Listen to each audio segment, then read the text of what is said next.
Hi అండి, welcome to Bhanu vlogs YouTube channel. ఈ video వచ్చేసి థంబ్నెయిల్ చూసే ఉంటారు కదా, మనుషులను నమ్మాలంటే భయంగా ఉంది. ఇదైతే ఈ ఈ మాట అయితే అందరిని ఉద్దేశించి కాదు, కొంతమంది ఉద్దేశించి అయితే నేను ఈ వీడియో తీస్తున్నాను. వీడియో మొత్తం చూడండి, ఏమైందో నేను ఎందుకు అలా అన్నానో చూసిన తర్వాత కూడా ప్లీజ్ మీరు నేను అట్లా అనడానికి ఏమన్నా తప్పు ఉందా లేదా అనేది కూడా కామెంట్ చేయండి. అలానే మీరు అలా చేస్తే వాళ్ళని ఏమంటారో కూడా కామెంట్ చేయండి. నేను చాలా బాధ అనుభవించి నేను ఈ వీడియో తీస్తున్నాను. మీరు వీలైనంత వరకు ఈ వీడియోని షేర్ చేయండి. ఆమె వరకు రీచ్ ఉంటే నాకు ఎంతో కొంత హెల్ప్ అవుతుంది. వీడియోకి లైక్ ఇచ్చి షేర్ చేయండి. ఆమె వరకు రీచ్ అవ్వాలనే ఈ వీడియో తీస్తున్నాను. ఎందుకంటే నా వల్ల ఇంకొకరికి మోసం జరగొద్దు. అందుకోసమనే ఒక 9 మంత్స్ బ్యాక్ ఏం జరిగిందంటే, ఒక 9 మంత్స్ బ్యాక్ ఒక ఆమె అయితే నా దగ్గరకు వచ్చింది బ్లౌజులు స్టిచ్చింగ్ చేయించుకోవడానికి. ఒక 5-6 శారీస్ తీసుకొని వచ్చింది. తీసుకొని వచ్చి ఇవి కుట్టి పెట్టక్క అని అన్నది. నేను 5-6 చీరలు అంటే మంచిగా 10-12 1000 రూపాయలు 1200 దాకా వస్తాయి కదా, నాకు ఒకటేసారి ముద్దు వస్తుంది అన్న ఆశతోటి 400 నాయే 400 తోటి లైనింగ్ ఫాల్స్ తీసుకొచ్చి కుట్టి రమ్మని చెప్పిన. అయితే కుట్టి పెట్టినాక అర్జెంట్ ఉంది, పండుగ ఉంది కదా కుట్టేయండి అంటే నేనే లైనింగ్స్ ఫాల్స్ కొనుక్కొచ్చి ఆమెకైతే స్టిచ్చింగ్ చేసి పెట్టిన అనమాట. అయితే ఒకరోజు వచ్చింది, వచ్చి అక్క 600 ఉన్నాయి, ఇవి తీసుకోండి అనేసి అయితే అని అన్నది. అయితే నేను మొత్తం కుట్టేసిన. ఆమె మొత్తం ఇస్తే నాకు ఒకటేసారి ఏదైనా డబ్బులు దేనికన్నా ఖర్చు అవుతాయి అనేసి నేను మొత్తం ఒకసారి ఇచ్చేయండి అక్క అంటే, లేదక్క నేను తీసుకొస్తా, ఒక 2-3 రోజులలో తీసుకొస్తా అనేసి అన్నది. ఆ నమ్మకంతో నేను కుట్టిన 6 చీరలు అయితే ఇచ్చేసిన తనకి. ఇచ్చిన తర్వాత ఏమైంది, ఇవి 600 ఇచ్చింది. అవైనా అసలు రూపాయి ఇవ్వకుండా తీసుకెళ్ళింది. ఒక నెల రోజులు తిప్పించుకున్నది. అక్క ఏమైంది అక్క, కదక్క నేనే ఉల్టా పైసలు పెట్టి లైనింగ్స్ తెప్పించిన, ప్లీజ్ పైసలు ఇవ్వక్క, గింత సతాయిస్తావు అంటే 3 మంత్స్ తర్వాత ఒక 500 ఇచ్చింది. 500 ఇచ్చింది. ఆమె బిల్ ఏమో 1200 అయింది. 1200 అయింది. ఒక 500 ఇచ్చి అక్క నేను ఒక 2-3 రోజులలో ఫస్ట్ వరకు ఇచ్చేస్తా అని చెప్పింది. చెప్పేస్తే అయ్యో సరే, ఇక మనుషులే కదా నమ్మేది, వేరే వాళ్ళని అయితే నమ్మం కదా, ఆ జంతువులను పశువులను అయితే నమ్మం కదా. అయ్యో ఇక ఇస్తా అంటుంది కదా అనేసి నేనైతే బ్లౌజులు అయితే ఇచ్చేసిన తర్వాత అప్పుడు ఆ 500 కూడా 3 మంత్స్ తర్వాత ఇచ్చింది. ఇక తర్వాత నుండి నేను వారంకి ఒకసారి డైలీ కాల్ చేస్తుంటిని. అస్సలు ఒక 10 టైమ్స్ చేసినా లిఫ్ట్ చేయకపోతుండే. ఎంత కోపం వస్తుండే, అసలు ఏంది ఇంత ఘోరంగా ఉంటారా జనాలు, మానవత్వం అనేది ఉండదా. తను కూడా ఒక దగ్గరికి పనికి వెళ్తుంది. నేను అట్లా కూడా అన్నా, అక్క నువ్వు వేరే దగ్గర పనికి వెళ్తావు, వీళ్ళు టైంకు డబ్బులు ఇవ్వకపోతే నీకు ఎలా అనిపిస్తుంది చెప్పు, మనం చేసేది పైసల కోసమే కదా, ఇల్లు నడవడం కోసమే కదా అనేసి అయితే నేను ఆమెను అడిగిన. అవునక్క అవును ఇస్తానన్నది. ఎన్నిసార్లు ఫోన్ చేసినా లేపలేదు. ఒకసారి నేను ఇంటికి, నాకు తెలియదు వాళ్ళ ఇల్లు, వేరే వాళ్ళని తీసుకొని వాళ్ళ ఇంటికి కూడా వెళ్ళిన. లేదు ఆ టైంలో ఆమె లేకపోతే వాళ్ళ అత్తమ్మంది, బిడ్డ నేను పంపిస్తాలే అనేసి అన్నది. అప్పటికి కూడా ఫోన్ లేపుతలేదు. ఏందమ్మా పైసలు లేకపోతే కనీసం ఫోన్ లేపి అమ్మ ఉంది లేదు ఇస్తా అట్లా ఇట్లా అని ఏదో ఒకటి చెప్పాలి కదా. నేనేమో పిచ్చిదానిలాగా ఫోన్స్ చేసుకుంటూ కూర్చుంటున్నా. నేను రూపాయి వస్తుందన్న ఆశకే నేను కదా మిషన్ కుట్టేది.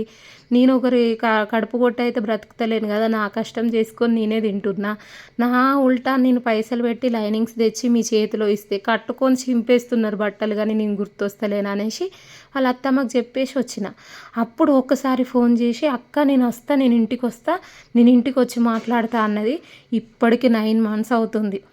9 మంత్స్ అవుతుంది, ఇప్పటికీ ఆమె ఇంటికి వచ్చింది లేదు, ఫోన్ లేపింది లేదు.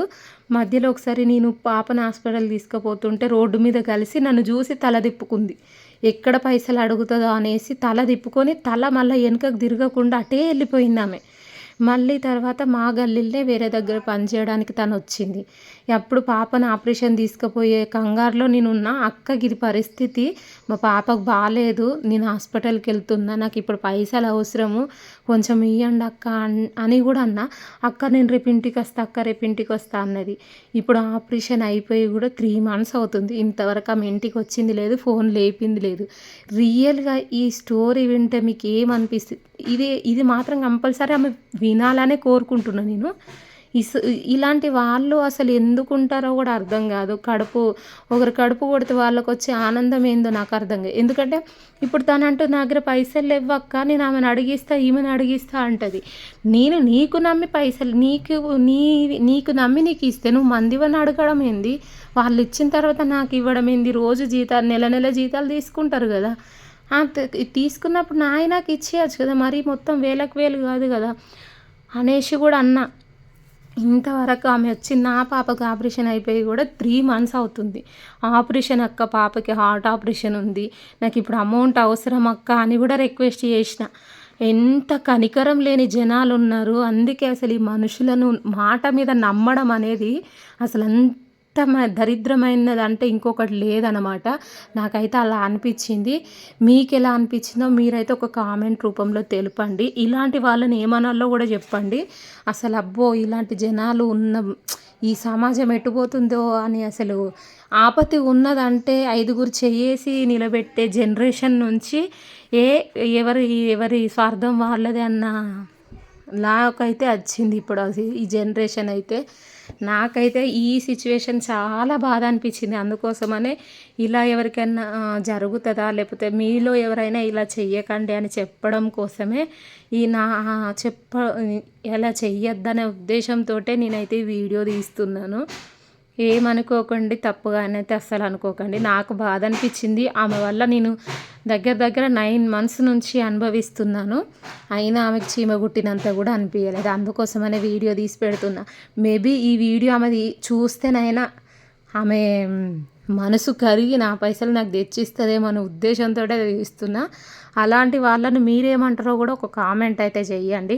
ఎందుకంటే ఆ కామెంట్ల వల్లనన్నా వాళ్ళు తిరిగి తెచ్చి ఇవ్వాలి నా పైసలు నాకు. ఎందుకంటే నేనే ఒక అవసరానికి 3 పిల్లలను వదిలేసుకొని వాళ్ళు ఏడ్చినా తూడ్చినా ఇంట్లో పని చేసుకొని స్టిచ్చింగ్ చేస్తున్నా అంటే ఆడదానికి ఎంత అవసరం ఉంటే అన్న ఇబ్బందులు ఉంటే కనుక పనిలో దిగుతుంది చెప్పండి.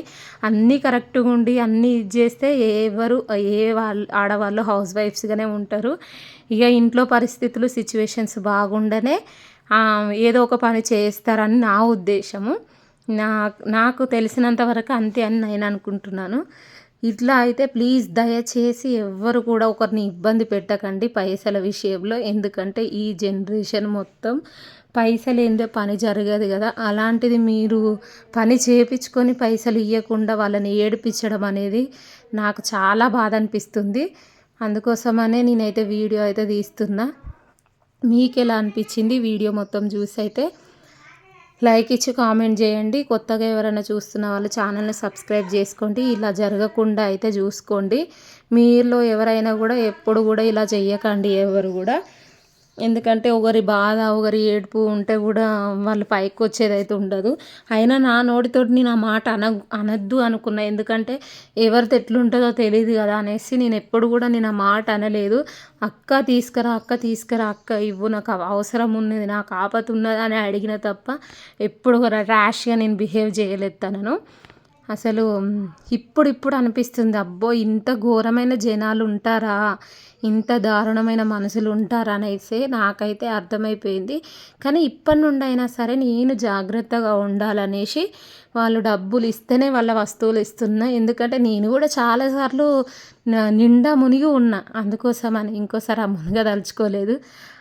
అందుకోసం ఇక నేను కొంచెం కఠినంగానే ప్రవర్తించాలని ఫిక్స్ అయినా. ఎందుకంటే చేతులు కాలినాక ఆకులు పట్టుకోవడం ఏం అవసరమా చెప్పండి. అదే ఆమె చీరలు నా దగ్గర ఉంటే ఆమెనే వస్తుండే. కానీ నేను అయ్యో మనసు ఇస్తుంది కదా అన్న ఆలోచనతోటే ఇచ్చేసిన. కానీ ఆమె ప్లేట్ ఫిరాయిస్తుందని నేను అనుకోలేదు. చెప్పండి ఈ వీడియో ద్వారా ఆమె గురించి మీరు ఏమనుకుంటున్నారో, ఏం కామెంట్ చేస్తారో కామెంట్ చేయండి. వీడియో నచ్చితే లైక్ చేయండి. బాయ్ మరి.